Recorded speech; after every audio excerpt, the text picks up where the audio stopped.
Bonjour, est-ce qu'il y a quelqu'un, vous m'entendez? Oui, madame. D'accord. C'est bon, on va commencer. Donc, on va voir ensemble aujourd'hui comment agir devant une adénopathie par rapport à votre domaine qui est la chirurgie dentaire. Première des choses, il faut savoir que les adénopathies, c'est un motif de consultation très fréquent et que ça devient de plus en plus fréquent en consultation de recevoir des gens qui présentent des adénopathies et surtout dans la région cervicale. D'où l'intérêt, quel que soit le rang on va dire, de médecin ou de dentiste qui voit le patient, doit penser à explorer les adénopathies. Ça veut dire quoi, une adénopathie? C'est un ganglion qui augmente de diamètre. Quand vous voyez sur le schéma, le ganglion est un tissu lymphoïde qui est formé par différentes structures et qui a un rôle essentiel dans l'immunité, donc dans la défense et nettoyer l'organisme de tout ce qui est corps étranger. Ça se coince. Non. On a plusieurs aires ganglionnaires, ça veut dire là où se trouvent ces ganglions. Elles peuvent être des aires accessibles, superficielles, facilement palpables.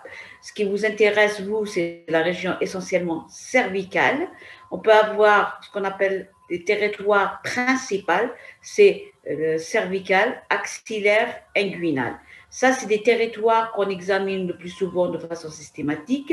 Le chirurgien dentiste peut regarder cervical parce qu'il va faire des soins dentaires, donc c'est la région qui lui est plus accessible. On peut avoir des territoires non principaux, c'est des territoires accessoires. Ça, c'est pour juste pour que vous sachiez qu'il y a d'autres territoires difficiles qu'on oublie, même le médecin parfois oublie. C'est les territoires qui se trouvent au niveau des coudes, qu'on appelle les pétrocléens. Vous désactivez vos micros. Et essentiellement au niveau poplité qui se trouve au niveau des genoux. Quel est le rôle de ces territoires ganglionnaires? Le territoire ganglionnaire a un rôle de drainer les surfaces qui sont à côté, donc il va nettoyer ces surfaces s'il y a une infection, s'il y a un microbe qui rentre, et selon le drainage de ces territoires, selon le siège ganglionnaire, on peut chercher des... La tête, elle est à côté de quoi? Par exemple, si je prends la région cervicale, le premier réflexe, je vais examiner tout ce qui est la sphère ORL, la région thyroïdienne. Est-ce qu'il y a quelque chose de thyroïdien? Est-ce qu'il y a un abcès au niveau du cuir chevelu? Est-ce qu'il y a un abcès dentaire? Et ça peut entraîner l'apparition des ganglions au niveau cervical. Les autres régions, c'est pour nous essentiellement, si je prends la région maxillaire, la première cause qui vient à l'esprit, c'est un néo-mammaire, c'est une pathologie mammaire. Et c'est là qu'on doit examiner. Il y a vos collègues qui sont en train de... Je dois les admettre au fur et à mesure, donc des fois, je vais m'arrêter. Comment définit-on un ganglion ou une adénopathie? Une adénopathie, c'est une augmentation de volume de ganglion qui va dépasser le 1 cm. Ça ne suffit pas à définir une adénopathie, qui doit persister dans le temps. Ça veut dire plus de 3 semaines. Et ça a été modifié. Ça fait quelques années, on disait 1 mois, mais ça a été réduit pour 3 semaines. Donc, comme vous voyez sur l'image, ça, c'est une ganglion cervical qui a augmenté de volume, plus de 5-6 cm. Et là, c'est une adénopathie volumineuse au niveau de la région cervicale superficielle palpable. Donc, on peut la voir. Toute adénopathie persistante au-delà d'un mois, donc en général 3 semaines, c'est le minimum, mais au-delà d'un mois, nécessite une prise en charge et sur le plan diagnostique, donc établir un diagnostic étiologique, puis déterminer l'attitude thérapeutique. Cette augmentation ganglionnaire, donc cette adénopathie, peut être due à quoi? Les 3 grandes, on va dire, principes, mécanismes, c'est essentiellement qu'il y a une prolifération lymphocytaire réactionnelle à une stimulation infectieuse, par exemple un abcès dentaire qui va entraîner une adénopathie une adénopathie sous-maxillaire qui est douloureuse, inflammatoire. Elle peut être liée à une pathologie immunitaire, dysimmunitaire, telle que le lupus. Elle peut être liée, le deuxième processus, elle peut être liée à une accumulation des cellules pathologiques, ça veut dire des cellules malades qui vont venir se déposer dans le ganglion. Exemple, c'est les cellules tumorales, bien sûr, qui peut être une métastase ganglionnaire. Elle peut être liée, par exemple, un nœud de la thyroïde ou du cavum va entraîner l'accumulation de cellules malignes dans le ganglion et qui va entraîner l'apparition d'adénopathie. Elle peut être due aussi à des cellules, ce qu'on appelle des cellules granuleuses ou histiocytaires qui se voient dans des réactions inflammatoires chroniques ou aiguës et qu'on connaît le plus souvent, c'est la tuberculose qui va entraîner ce dépôt de ces cellules et qui va entraîner l'augmentation de la taille. La dernière pathologie qui nous intéresse essentiellement en hématologie, c'est la prolifération, c'est des cellules malignes qui vont apparaître dans le ganglion et entraîner son augmentation. Et on appelle ça les lymphomes. Les lymphomes qu'on va voir tout à l'heure rapidement, qu'est-ce que ça veut dire? Quelles sont les circonstances de découverte? Bien sûr, les circonstances de découverte sont variables. Le patient va venir le plus souvent, donc plus de 80% de cas, pour apparition d'adénopathie superficielle. Et dans la plupart des pathologies, qu'ils soient lymphomes ou qu'ils soient infectieuses, sont dues essentiellement, se siègent essentiellement au niveau cervical. Et lors de ces explorations, de ces bilans, on va chercher l'étiologie. L'adénopathie peut être découverte par un bilan radiologique, et ça, c'est pour plus le médecin que le dentiste. Elle peut être explorée, peut être découverte lors d'exploration des signes généraux. Ça veut dire le patient vient vous voir et vous rapporte la fièvre, donc il a un abcès dentaire, vous rapporte la fièvre, vous regardez au niveau du cou, vous découvrez des adénopathies qu'il n'a pas pris en considération.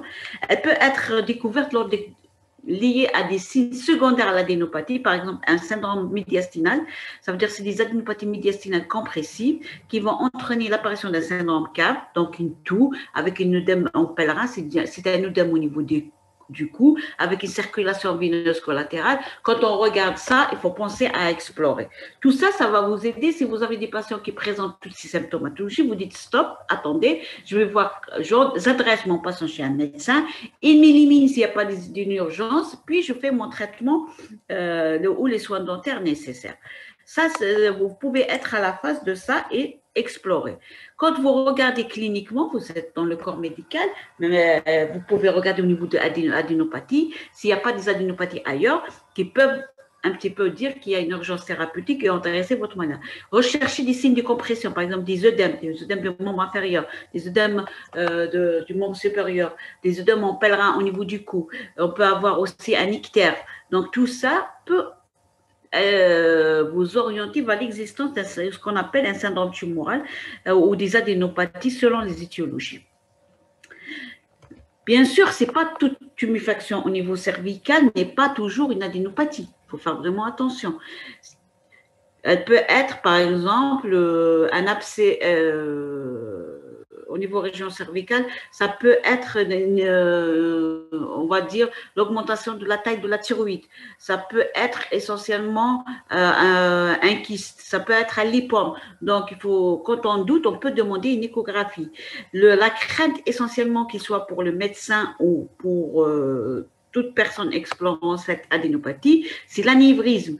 Parce que le médecin hématologue va faire cette ponction. S'il ponctionne un anévrisme artériel surtout, il va entraîner une hémorragie. Donc, quand on a une masse au niveau du cou ou dans notre région qui est, il y a des palpes, on palpe un pouls, dans ce cas, on fait une écho de cette région et on va voir s'il n'y a pas un anévrisme. S'il y a un anévrisme, ça va être l'événement de cardiologue qui va les traiter. Deux images essentiellement des tuméfactions qui peuvent simuler essentiellement à une adénopathie qui n'ont pas l'air de ça. Devant une adénopathie, le premier geste à faire essentiellement, c'est l'interrogatoire. Il est très important de savoir l'âge du patient, bien sûr, parce que les pathologies diffèrent selon l'âge. Deuxième des choses, quelle est la profession de ce malade. Troisième des choses, est-ce qu'il a des pathologies, par exemple, si le patient vous dit je suis pour un lymphome et tout ça, donc il y a des précautions à faire. S'il vous dit j'ai des antécédents de tuberculose, donc il a un risque infectieux. Donc, vous allez rechercher une explication à cette adénopathie que vous êtes en train de voir. Deuxième des choses très importantes, c'est le mode d'installation. Est-ce que c'est aigu ou chronique? Parce que le plus souvent, aigu, c'est infectieux. Chronique, essentiellement, c'est les pathologies malignes et dysimmunitaires. Et donc, il faut déterminer la cause. Cliniquement, vous allez voir essentiellement, est-ce que les caractéristiques du ganglion, le siège, est-ce que c'est il y a des douleurs, est-ce qu'il y a des signes inflammatoires à côté, est-ce qu'il y a des réactions cutanées, est-ce qu'il y a la consistance de cette ganglion, est-ce qu'elle est ferme, est-ce qu'elle est dure, parce que quand elle est ferme, non douloureuse, elle est en faveur des lymphomes, quand elle est dure, on a l'impression de toucher le bois et adhérente au plan profond, elle est en faveur d'une métastase. Quand elle est inflammatoire, douloureuse, elle est en faveur d'une infection. Vous voyez, déjà à partir de la clinique, ça peut nous orienter vers des diagnostics. Et la deuxième caractéristique à chercher, est-ce qu'il s'agit d'une seule adénopathie ou de plusieurs adénopathies? Et deuxième à chercher aussi, est-ce qu'elle siège dans un seul territoire ganglionnaire ou dans plusieurs territoires ganglionnaires? Et ça vous permettra de vous orienter vers une étiologie.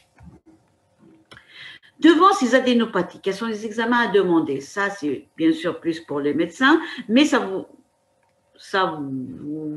faut le savoir pour vous, c'est intéressant de savoir que par exemple, il faut un hémogramme.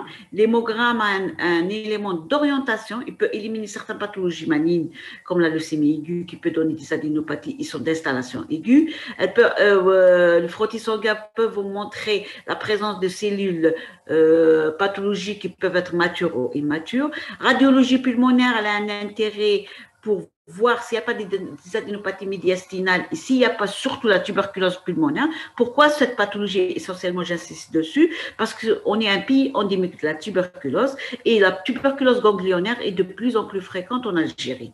On peut, quand c'est des enfants, essentiellement, on propose de faire des sérologies, telles que la sérologie de cytomégalovirus, de la mononucléose, tout ça, c'est très important à faire. L'EDR à la tuberculine reste un examen un petit peu quotidien qu'on fait de façon presque systématique, mais il faut savoir qu'elle est positive dans la tuberculose et il y a une anergie, ça veut dire une absence de réaction quand il y a un lymphome. Donc, ça permet de nous orienter. Le geste le plus important devant une adénopathie persistante, c'est la cytoponction. C'est quoi une cytoponction? C'est qu'on prend un ganglion par le biais d'une aiguille seulement, on fait une ponction, on la met dans le ganglion, on fait des mouvements rotatoires, on prélève un sucre, on étale et on analyse de façon cytologique. Il n'est jamais un examen de confirmation, c'est un examen d'orientation. Quand on vous dit la cytoponction se retrouve, c'est en faveur, ça veut dire je suspecte ça, mais je ne confirmerai jamais un diagnostic avec ça. Et on fait un bilan inflammatoire, c'est la VS, la CRP, c'est pour rechercher s'il n'y a pas une inflammation associée. L'exemple d'un hémogramme, ici vous voyez un hémogramme. À l'hémogramme, on a une hyperleucocytose et quand on a fait un frottis sanguin, on retrouve des cellules blastiques et ça, c'est en faveur d'une leucémie aiguë. Je dis en faveur parce que c'est un frottis sanguin. Et vous allez voir quand vous allez faire le cours que le diagnostic de leucémie aiguë se pose sur un médulogramme, sur une ponction du moelle. Le frottis sanguin oriente seulement le diagnostic. À partir d'un hémogramme seulement, je peux établir qu'il y a risque qu'il y ait une leucémie aiguë, donc je dois faire l'exploration nécessaire. Le téléthorax, on l'a vu auparavant, il a un grand intérêt, mais il faut avoir qu'il doit être pratiqué dans certaines conditions. Il doit être de bonne qualité pour une bonne lecture. Il doit être fait de façon, de face, en inspiration complète, position debout, et non pas position à coucher où tout va être tassé vers l'arrière.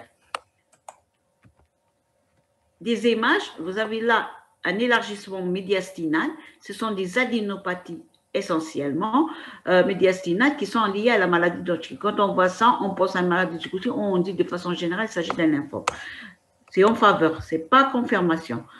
Là, c'est un téléthorax, vous avez des polyadénopathies symétriques, polycycliques, et c'est en général, quand on voit ça, on évoque une sarcoïdose. La même chose, vous voyez, c'est un élargissement médiastinal et qui est le plus souvent, quand on voit ça, on évoque un lymphome. Et quand on regarde ça, on voit que le médiastin est bon, il n'y a rien du tout, mais il y a une masse au niveau pulmonaire et ça, c'est un cancer bronchique et non pas une adénopathie médiastinale.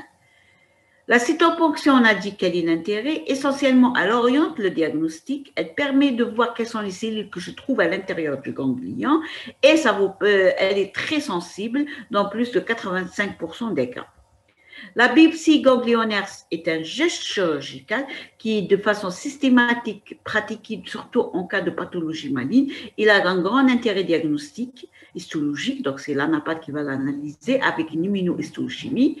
Et actuellement, vu l'avancement des moyens diagnostiques, on peut pratiquer essentiellement la congélation pour faire des études particulières telles que la cytogénétique. Il faut savoir qu'il y a un choix de sites ganglionnaires. Le plus souvent, quand on fait une biopsie ganglionnaire, on a beaucoup d'adénopathie, on préfère essentiellement les cervicales, car le rendement est meilleur que, par exemple, l'inguinal. Quand on fait une biopsie inguinale, le rendement est malheureusement mauvais parce que ce site, il draine beaucoup d'infections et il risque essentiellement d'être difficile à interpréter. Quelles sont les étiologies de ces adénopathies? Donc, dès maintenant qu'on sait qu'il y a deux étiologies, soit des étiologies bénignes, soit des étiologies malignes. On garde en esprit les étiologies bénignes, ce sont des étiologies le plus souvent infectieuses. Quand on dit infectieux, ça se voit essentiellement chez l'adulte jeune. Adulte jeune, ça veut dire c'est les enfants adolescents. C'est ça qui sont susceptibles de faire essentiellement les infections. Par exemple, le cytomégalovirus, la ananie, les parasitoses. Elle peut être aussi liée à des infections virales telles que l'HIV. Et ça se voit essentiellement chez des adultes où il y a un risque, des facteurs de risque de l'HIV dont il faut poser la question. Elle peut être inflammatoire et ça se voit essentiellement dans la maladie, on va dire, dysimmunitaire, là où il y a une perturbation immunologique et comme la sarcoïdose, le lupus, et ça entraîne des adénopathies le plus souvent non douloureuses et c'est la cytoponction qui oriente le diagnostic et la biopsie le confirme. Pour les pathologies malignes, le plus fréquent, bien sûr, on a des hémopathies malignes, c'est les pathologies essentiellement de l'hémato. Et là, on évoque le premier diagnostic, c'est les lymphomes. Et dans ce cas, je vous le dis maintenant, les lymphomes sont des adénopathies, on a dit fermes, ça veut dire quand on touche, on a l'impression de, quand vous prenez une tomate ferme, un petit peu non mûre, vous la touchez, elle est dure, mais pas vraiment, elle est vraiment entre les deux. C'est la même chose pour l'adénopathie du lymphome. Elle est indolore, elle fait pas mal, c'est d'où l'inconvénient que le malade ne consulte pas. Et il n'y a pas de signe d'inflammation. Elle est mobile, ça veut dire quand on la touche, elle bouge. Je peux la déplacer dans son endroit. On peut avoir aussi les leucémies lymphoïdes chroniques, je crois que vous aurez aussi un cours sur ça. C'est des petits ganglions symétriques bilatérales. Ce que j'ai oublié de l'informer, c'est que c'est des adénopathies asymétriques. Ça veut dire que vous pouvez avoir un côté, il y a 10-15 cm à gauche, alors qu'à droite, il n'y a rien du tout. Par contre, dans les LLC, le leucémie chronique, dans ce cas, vous aurez des petits ganglions symétriques. Si c'est 2 cm, ça va être 1,5-2 cm de l'un et de l'autre. Les leucémies aiguës, ce sont des adénopathies petites, de 1 à 2 cm, mobiles, fermes, indolores aussi, mais d'installations brutales qui sont apparues rapidement et qui ça ne date pas de 5 ou 6 mois, comme les lymphomes. Les métastases, essentiellement, sont des ganglions, on l'a déjà dit, durs, très durs. Quand on touche, on a l'impression de toucher du bois. Indolore, qui ne bouge pas. Quand j'essaie de mobiliser, elle n'arrive pas à bouger. Donc, adhérent au plan profond, on peut avoir même un aspect de peau d'orange à côté. Le cours qui nous intéresse sont les lymphomes. Quand est-ce que j'évoque un lymphome? On vient de le dire, quand il y a des adénopathies persistantes, ça veut dire persistant au-delà de 1 mois, d'évolution chronique, qui est non douloureuse, sans inflammation, Et s'il y a un signe de splénomégalie ou des signes généraux associés, on va voir tout à l'heure c'est quoi, ou surtout s'il y a des signes de compression, c'est pour les lymphomes non hodgkiniens. C'est quoi un signe compressif? C'est par exemple, on a dit une toux, un œdème, ça peut être en faveur d'un lymphome et le bilan inflammatoire peut être perturbé sans explication. Par exemple, le malade va vous ramener, vous demander une CRP ou un fibrinogen pour autre chose et vous découvrez qu'ils sont perturbés. Là, vous allez rechercher l'étiologie et vous allez dire qu'il y a une inflammation chronique. Donc, elle peut être dissimilitaire ou elle peut être hématologique dans les lymphomes. Métastase ganglionnaire, on l'a déjà cité. Ce qui nous intéresse essentiellement, c'est quand ils avaient des ganglions jugulo-carotidiens, on pense toujours au cancer de la thyroïde parce que ça draine cette région. Cancer de la langue, donc vous allez regarder s'il n'y a pas une tuméfaction à l'intérieur. On peut avoir cancer ORS et surtout le cancer du Cabon qui va nous donner des adénopathies cervicales. Qu'est-ce qu'on peut retenir de la conduite à tenir devant une adénopathie? Première des choses, que toute tuméfaction ganglionnaire persistante au-delà de 1 mois, plus de 1 cm, il faut l'explorer. Deuxième des choses, ne pas hésiter à demander une cytoponction ganglionnaire devant un ganglion persistant, mais sachant que la cytoponction oriente un diagnostic, elle ne confirme jamais un diagnostic. Deuxième des choses, ne jamais retarder une biopsie ganglionnaire. Si le patient vient vous voir et il vous dit j'ai une biopsie ganglion, vous ne lui dites pas non, ne le faites pas, c'est rien, ça paraît non douloureux, ça ne vous gêne pas, restez tranquille. Non, la biopsie ganglionnaire reste un examen qu'il faut faire. Ne pas le retarder, de risque de retarder le diagnostic. La biopsie ganglionnaire reste obligatoire si j'ai, par exemple, un enfant, on a fait des sérologies, il n'y a rien, il persiste une adénopathie, mais j'ai l'impression que c'est plus infectieux qu'autre. Je doute. Quand il y a de doute, on fait une biopsie. Je fais, parce qu'une biopsie, si c'est un acte chirurgical, je préfère être un peu plus agressif, être sûr qu'il n'y a rien, que de passer à côté de diagnostic. Et faire attention à la surveillance. Si je fais des sérologies chez un enfant qui a une adénopathie cervicale, je le mets sous traitement antibiotique et ça ne rentre pas dans l'ordre, ça persiste, ça augmente essentiellement. Là, je fais attention, je me dis, ah non, j'arrête, je fais une adénopathie. La dernière des choses que un petit peu de vous conseiller, c'est quand vous recevez des patients qui ont des adénopathies, ne les mettez jamais sous corticoïdes. La corticothérapie va faire fondre votre adénopathie et retarder le diagnostic. S'il a un cancer à un stade localisé, vous avez effacé un site d'appel alors qu'il évolue à l'intérieur. Donc, faites attention, ne prescrivez pas des corticothérapies chez des patients dont vous ne connaissez pas réellement le diagnostic. La deuxième partie de notre cours, ça va être les manifestations buccales du lymphome. On va parler essentiellement c'est quoi un lymphome et quels sont les signes d'appel cliniques qui peuvent vous évoquer un lymphome. Comme introduction, j'ai trouvé ça en littérature, c'est qu'il y a des études qui ont été menées par Stafford à montrer que plus de 65% des patients qui avaient une hémopathie maligne avaient des signes d'appel buccal. Donc, si ces signes peuvent être des motifs de consultation initiale, ils peuvent être un signe d'appel primaire ou secondaire à la maladie. Donc, quand vous avez des signes, des pathologies ou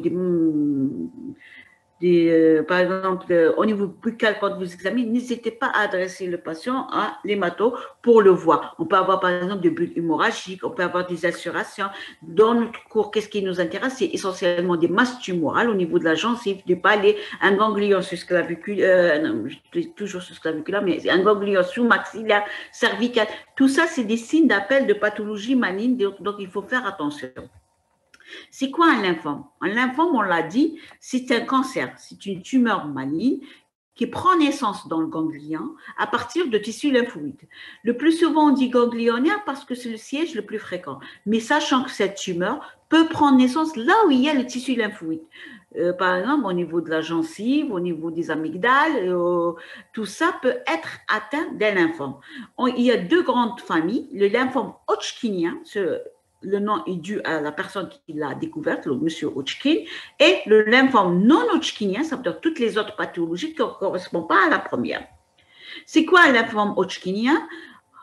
Si tu as un cancer, donc en hématologie, on dit hémopathie maligne. C'est une hémopathie maligne qui est due à une prolifération, donc à une croissance des cellules lymphocytaires, donc on dit syndrome lymphoprolifératif. C'est une pathologie qu'on connaît beaucoup mieux, qui est bien codifiée, ça veut dire on maîtrise mieux que les autres. Elle est caractérisée par présence d'un granulome inflammatoire, ça veut dire quand on fait la biopsie, on trouve un granulome inflammatoire. C'est quoi un granulome inflammatoire? C'est l'existence des cellules qui rentrent dans l'inflammation, telles que cellules lymphocytaires, les plasmocytes, des eosinaux, et présence des cellules malignes, qui sont les cellules de Restenberg, et ainsi essentiellement la destruction de l'architecture ganglionnaire. Les lymphomes non-Hodgkiniens, leur définition est encore plus large et plus hétérogène parce qu'il y en a plusieurs. Ça reste toujours un cancer, hémopathie maligne, ça rentre dans les syndromes lymphoprolifératifs. Là, on aura une prolifération monoclonale incontrôlée des différents stades de cellules. Ça veut dire qu'elle peut être une cellule immature, blastique, jeune, donc c'est les lymphomes agressifs. Elle peut être des cellules matures, donc âgées, comme c'est les lymphomes de bas grade de malignité. Et elle peut être de plusieurs profils. Elle peut être de phénotype B, de phénotype T ou de phénotype NK.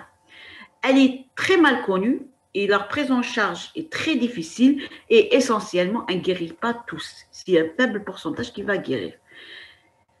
Quelle est la cause de la survenue de cette maladie? Réellement, on ne connaît pas. Il n'y a pas. Mais il y a des hypothèses. La première hypothèse où tout le monde un petit peu s'est mis d'accord, c'est qu'il existe un désordre immunologique, une perturbation de l'immunité qui va entraîner l'apparition des modifications des cellules lymphoïdes qui deviennent résistantes à la mort, donc elles résistent à l'apoptose et elles vont proliférer.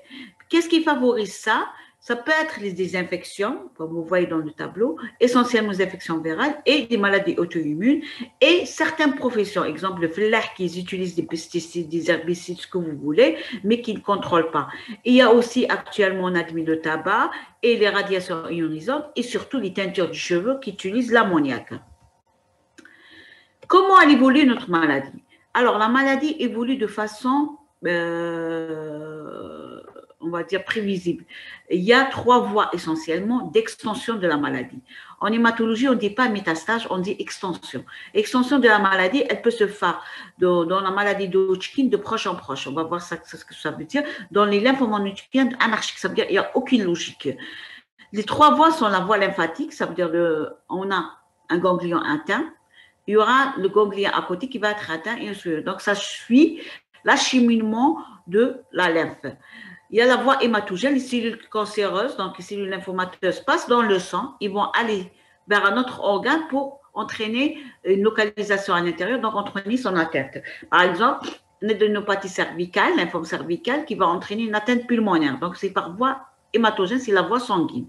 Par proximité, on a un grand ganglion au niveau médiastinal ou cervical qui va entraîner une atteinte à côté. Par exemple, plus facile à expliquer, adénopathie médiastinale, grand, qui va, les cellules lymphomateuses sortent du ganglion, ils vont se localiser à côté, là où il y a le poumon, le sternum, le cœur, et ça va entraîner l'atteinte à côté, contiguë. Qu'est-ce qu'on connaît pour le Hodgkin?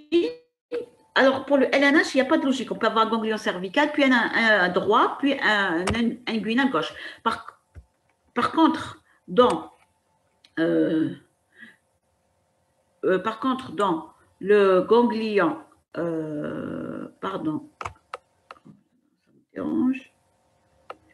par contre, pour les LNH de Hodgkin, il y a certaines logiques. Dans les lymphomes de Hodgkin, un ganglion prend naissance au niveau cervical. L'atteinte qui va suivre, c'est cervical bas, puis susclaviculaire, puis axillaire. Donc, ça suit le cheminement de la lymphe.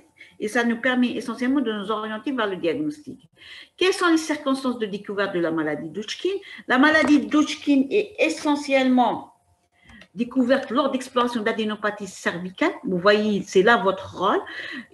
Plus de 70% des cas, c'est au niveau cervical. Donc, il faut faire vraiment attention quand vous regardez vos mains. Pensez à regarder s'il n'y a pas de petites masses que le malade ne considère pas comme bénignes au niveau du cou.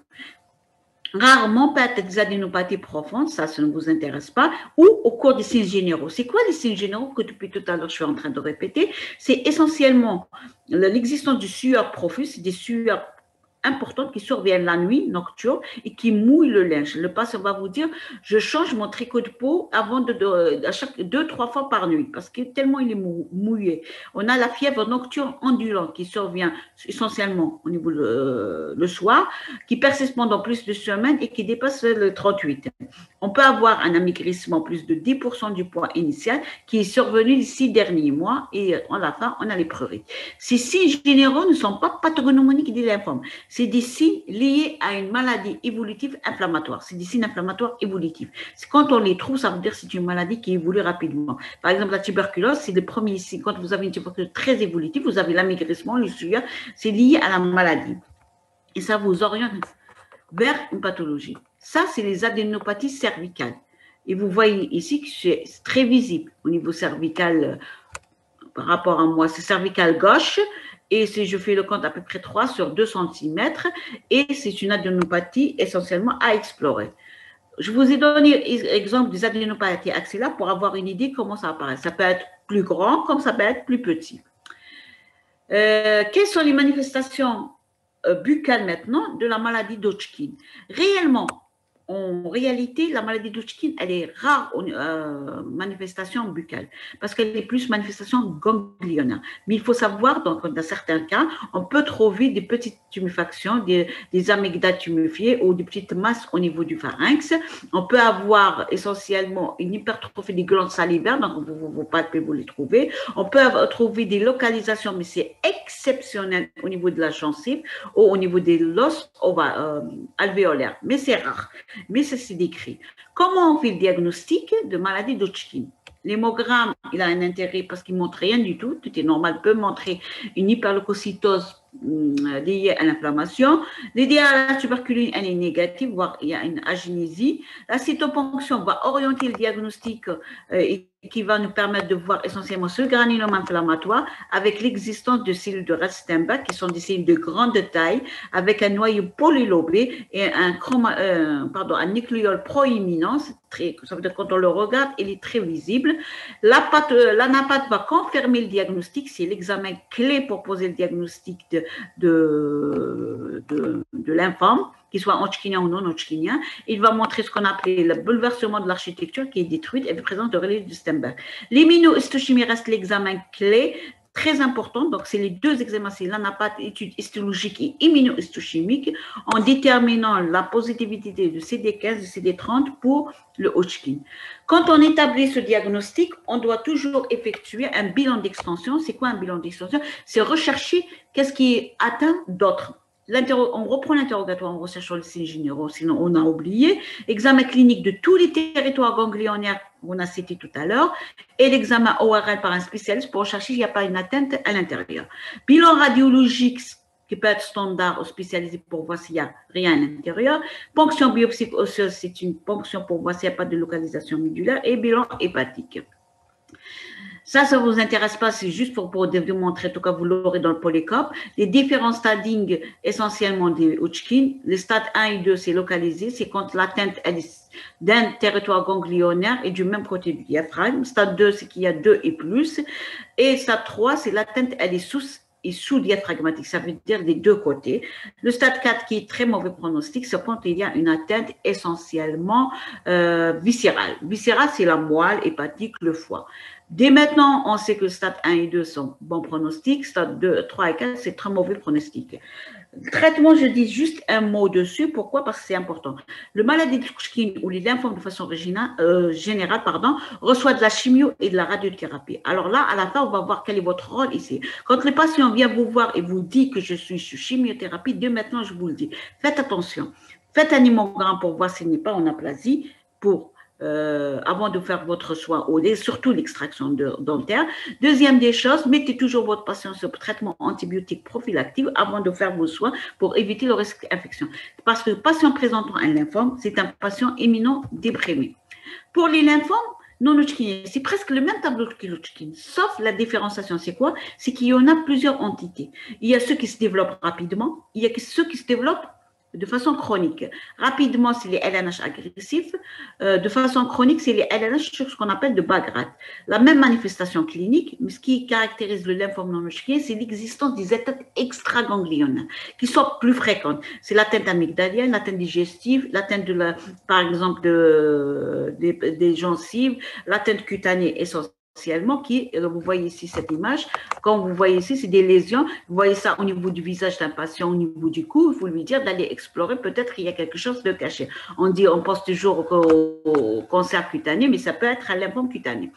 L'adénopathie, elle est la même chose que le Hodgkin, mais dans les lymphomes agressifs, elle peut être compressive et entraîner des œdèmes et elle doit être gênante pour le patient. Par exemple, une adénopathie médiastinale peut entraîner une dyspnée, une dysphonie, une dysphagie et les atteintes extraganglionales en plus de l'atteinte cutanée. On peut avoir des atteintes gonadiques, donc l'atteinte testiculaire, ou une atteinte cérébrale.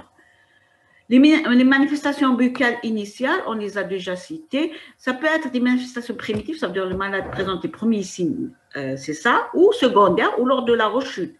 Donc, il faut rechercher, d'où l'intérêt de faire toujours ce qu'on fait nous, des examens de la cavité buccale. On regarde toujours s'il n'y a rien à l'intérieur. Qu'est-ce qu'on peut trouver? On peut trouver des tumeurs, des tumefactions molles, qui peuvent être des fois ulcérées, peut être surinfectées, le plus souvent indolore, donc ça ne gêne pas le patient, mais c'est la masse qui le gêne et non pas qu'elle est douloureuse. Elle peut être ulcérée, peut être infectée, donc cette masse, elle peut être petite comme elle peut être grande, elle peut siéger au niveau du palais, au niveau de la gencive, au niveau de la langue, au niveau de la lèvre, donc il faut penser à l'explorer.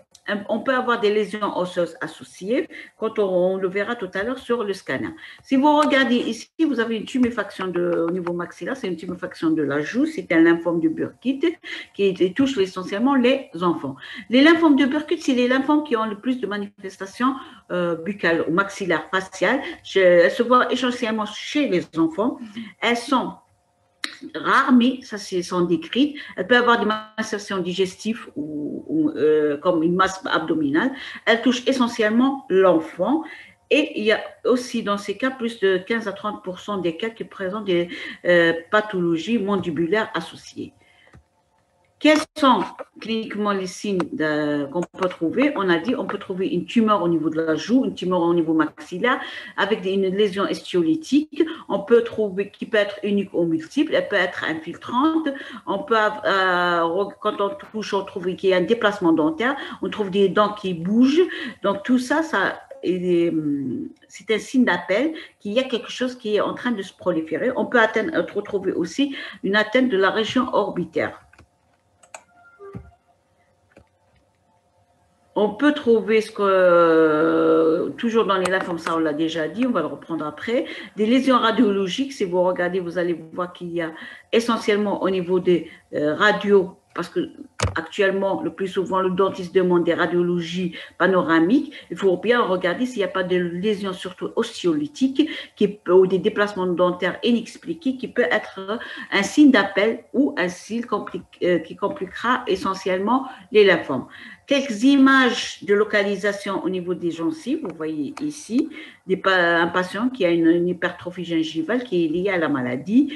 La même chose ici. Alors là, vous voyez que c'est vraiment des grandes masses.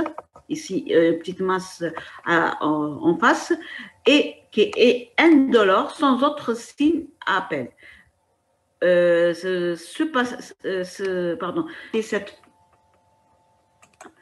Cette hypertrophie gingivale, quand on l'a mis sous traitement, tout est rentré dans l'autre, ça a disparu et la gencive a repris son aspect normal. Est-ce que vous m'entendez? C'est bon, vous avez repris. Donc, il y a quelques-uns. Oui, madame, on vous entend. Très bien. Alors, c'est comme pour le lymphome non-hodgkinien, pour le lymphome hodgkinien, toujours le DR à la tuberculine est négatif. La cytoponction oriente le diagnostic. Qu'est-ce qu'elle va trouver? Elle va trouver là un aspect différent. C'est un aspect monomorphe. Ce qu'on appelle, c'est les mêmes aspects. Toutes les cellules ont la même morphologie. Soit ils sont tous matures, c'est les LNH de bas grade, soit ils sont blastiques, jeunes, c'est les LNH de haut grade. La biopsie, bien sûr, un intérêt toujours diagnostique avec une analyse histochimique. L'anapath va vous permettre de préciser, de poser déjà le diagnostic de lymphome non-Hodgkinien, de préciser le type, est-ce qu'il est jeune ou mature, et de préciser le phénotype, est-ce qu'il est B, T ou NK, et dans certains cas, déterminer même l'infiltration, est-ce qu'il est nodulaire ou diffuse. Le bilan d'extension reste le même que la maladie d'Hodgkin, mais il y aura d'autres localisations qu'il faut rechercher, essentiellement digestives et cérébrales, vu qu'on a dit que le lymphome non-Hodgkinien a des localisations extra-ganglionnaires. La même classification d'Ann Arbor, puis on fait le traitement, on a dit, c'est la base, c'est la chimiothérapie et la radiothérapie. Pourquoi j'insiste sur ça? C'est parce qu'ils ont des effets secondaires et qu'il faut juguler après, surtout pour la radiothérapie où on vous adresse beaucoup le patient avant les soins, avant de mettre la radiothérapie. S'il a des caries dentaires, il faut faire les soins parce qu'il y aura risque essentiellement d'infection et risque d'entraîner, si on fait une extraction à ce moment-là, on peut faire des fractures.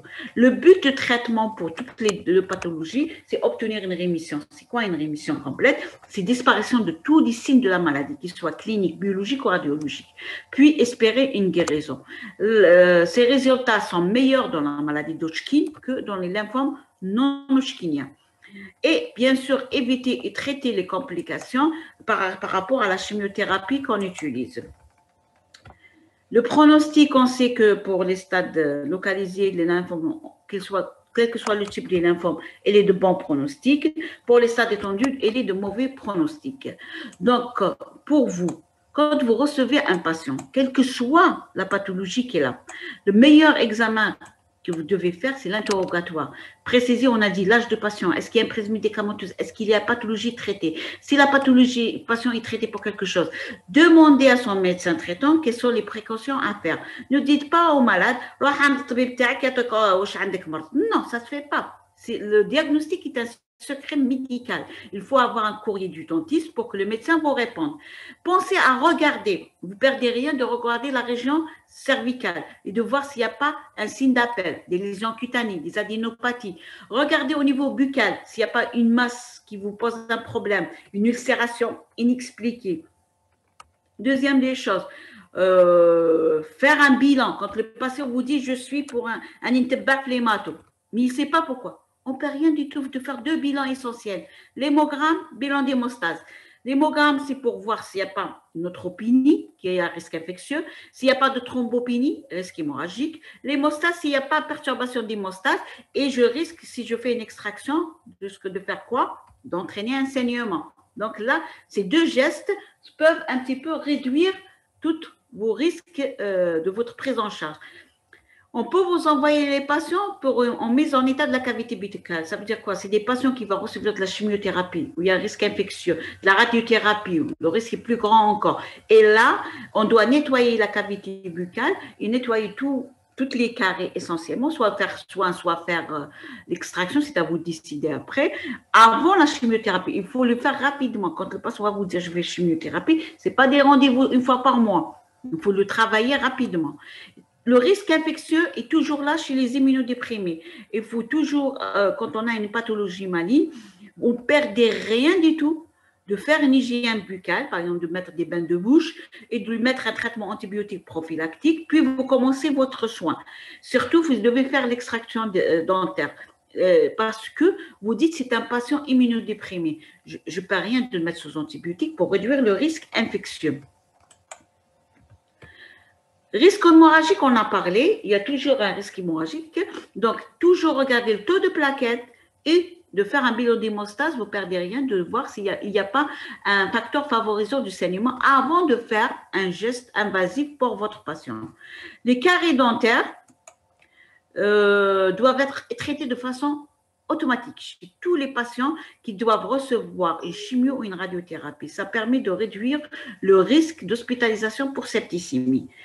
Il faut penser à rechercher les effets secondaires qui peuvent être dus, par exemple, le patient peut venir vous voir et vous dit j'ai une bulle au niveau de ma bouche. Vous regardez, c'est des bulles hémorragiques liées à la thrombopénie. Elle peut être une ulcération liée à une infection, peut être d'un enduit blanchâtre lié à la mucite. Donc, c'est un fait et vous lui expliquez que c'est lié à la chimiothérapie, qu'il repart pour vous mettre sous traitement ou qu'il reparte chez son médecin traitant pour être mis sous traitement adéquat.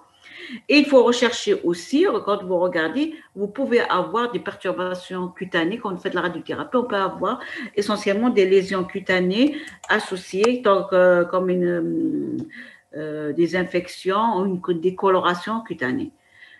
Le message qu'on doit passer aujourd'hui, c'est quoi? C'est que la découverte d'adénopathie doit conduire à faire un très bon interrogatoire et orienter le malade, lui expliquer qu'il doit explorer, que l'examen peut reposer sur plusieurs éléments et que la biopsie ganglionnaire, dans la plupart des pathologies, reste l'examen clé de diagnostic. La cytoponction reste un examen clé d'orientation, que les lymphomes, il existe plusieurs entités, peuvent avoir des manifestations buccales qui peuvent être primaires ou secondaires, que la chimiothérapie, radiothérapie nécessite une hygiène buccale et ne pas hésiter à demander un bilan, voire mettre le patient sous antibiotiques prophylactiques pour le prise en charge. Maintenant, on a un peu de temps, vous pouvez poser vos questions.